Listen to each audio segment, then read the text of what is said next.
Lá pelas tantas, nessa conversa entre Pedro e Jesus, né, o Rabi decide contar uma história, né, uma parábola, na verdade, para mostrar, né, a Pedro e a todos como funciona o reino, né, de Deus.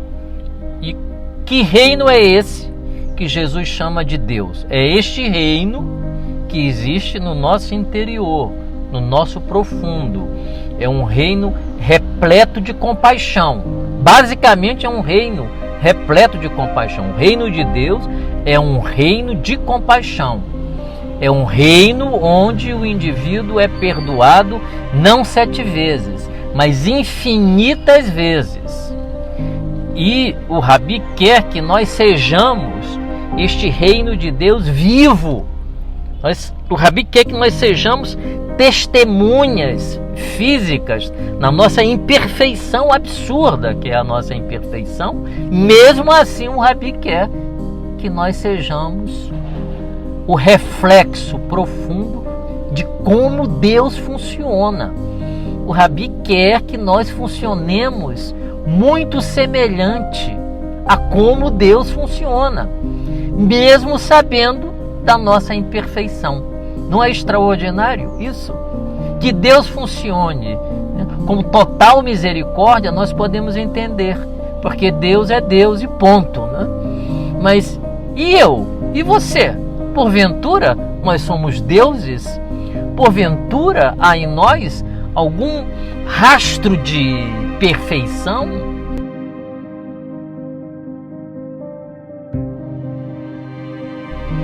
Por acaso nós conseguimos olhar a realidade e avaliar de forma precisa o que está acontecendo bem aqui diante de mim? Meu Deus, eu nem sei qual é o meu próximo passo. Se eu vou tropeçar no meu próprio pé, se eu vou ter um pensamento ruim da pessoa que acabou de me ajudar, se eu vou ter um pensamento de usar a outra pessoa que está disponível para me socorrer.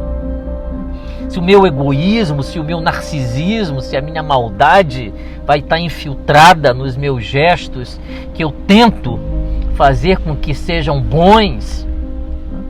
Esses somos nós, todo o tempo irrigados pela pulsão de morte, como diria Freud.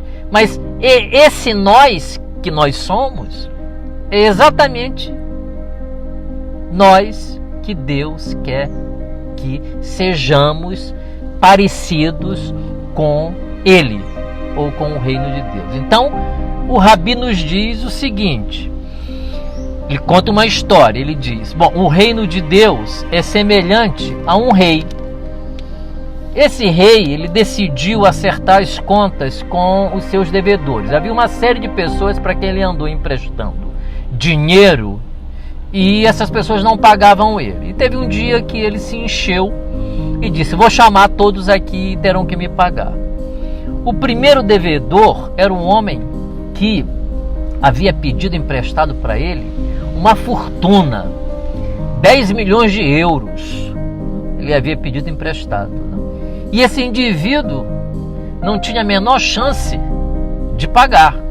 Então o rei olhou para ele e disse assim, bom, já que você não pode pagar a dívida, eu vou vender você como escravo, você, sua mulher e seus filhos. E o dinheiro que eu conseguir arrecadar da venda da sua família como escravo, eu vou tomar para mim. Embora nem de longe cubra a sua dívida para comigo, mesmo assim eu ficarei com esse dinheiro. O homem desesperado caiu por terra e, prostrado e sob prantos, implorou ao rei que lhe desse um prazo para pagar. Aquele pedido era estranho, porque era tanto dinheiro que prazo algum poderia efetivamente fazer com que aquele indivíduo conseguisse o dinheiro para pagar o rei. O que se supõe que o indivíduo não estava pedindo prazo algum para pagar. Provavelmente pedia um prazo para fugir com a família, desaparecer de maneira que não fosse encontrado depois pelo rei e assim, de forma escusa, se livrasse da dívida. E por que eu suponho que a intenção do indivíduo não era sincera quando pediu um prazo ao rei? Por causa do resultado posterior àquele em que o rei, tomado de compaixão, vendo o choro do indivíduo, vendo o pesar do indivíduo, se compadeceu dele e não só não deu o prazo, porque sabia que ele não tinha como pagar, como perdoou a dívida daquela pessoa. Olha que rei misericordioso. Primeiro que ele não viu que o indivíduo não tinha um coração bom, porque ele não estava interessado em julgar o indivíduo. Ele estava interessado em ter compaixão por aquela pessoa que parecia ser verdadeira quando se prostrou diante dele e pediu, implorou pelo prazo para que ele pudesse pagar. Este rei não fez esta conta que eu acabei de fazer, do tipo, nenhum prazo que eu der a esse homem será suficiente para ele pagar a dívida. Ele não fez essa conta. E ele não fez essa conta porque ele é um coração amoroso e compassivo. Deus não faz essa conta em relação a gente, né? Porque se Deus fizesse essa conta, o que nós poderíamos receber de Deus? Considerando-se a nossa imperfeição contínua, ininterrupta e incurável. Então Deus não faz essa conta. Para Deus, R$1, 10 milhões, né, não faz a menor diferença. O que faz diferença para Deus é o coração arrependido, quebrantado, como se diz teologicamente. É um coração sincero, é o joelho no chão, a cabeça inclinada e o pedido de socorro, reconhecendo que o teu socorro, a tua fortaleza, o teu refúgio não pode ser nada a não ser Deus vivo na tua vida, porque Ele estará presente. Lembram da frase na porta da casa de Jung, lá em Kisnart, na Suíça? Vocatus atque non vocatus, Deus aderit. Invocado ou não, Deus está sempre presente. Na porta da casa de Carl Jung, um grande psicanalista, né, que compreendeu que Deus está onipresente, invariavelmente. Mas se você o clama, se você o chama, aí parece que ele fica totalmente presente e agindo de qualquer modo. E foi o que aconteceu aqui. O indivíduo caiu por terra, implorou por um prazo, e Deus não parou para pensar, esse cara não vai conseguir pagar nem com todo o prazo do mundo. Se eu der 20 anos para ele, nem assim ele vai conseguir pagar. Não é essa conta, como eu disse, que Deus faz. A conta que Deus faz parece arrependido. E eu acredito que está arrependido. Porque se não estiver, o próprio indivíduo mostrará que o arrependimento foi falso. Foi uma tentativa só de escapar do castigo. É uma reparação maníaca, como nós diríamos em psicanálise kleiniana. É uma reparação só para escapar de um sentimento de culpa. O indivíduo não está disposto a fazer uma posição depressiva, no sentido de perceber a sua realidade psíquica, perceber as suas mentiras, né?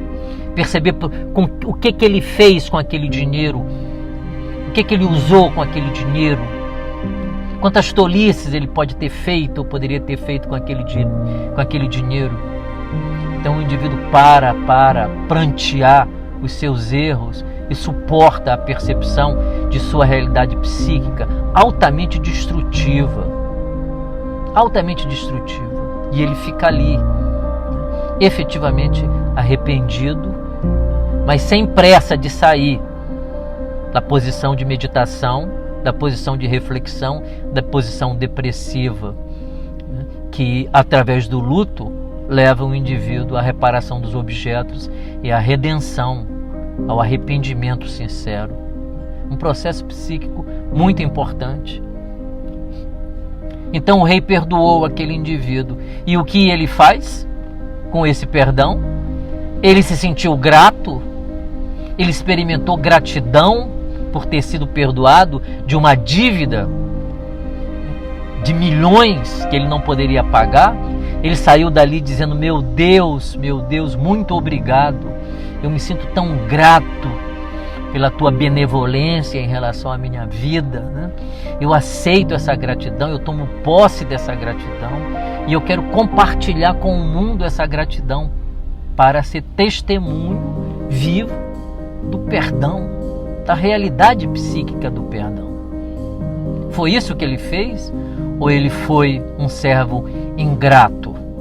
Alguém que não tem nenhum reconhecimento afetivo, né, pelas bondades que um objeto generoso, né, oferece. Ele é um homem ingrato, como nós vamos ver aqui em seguida.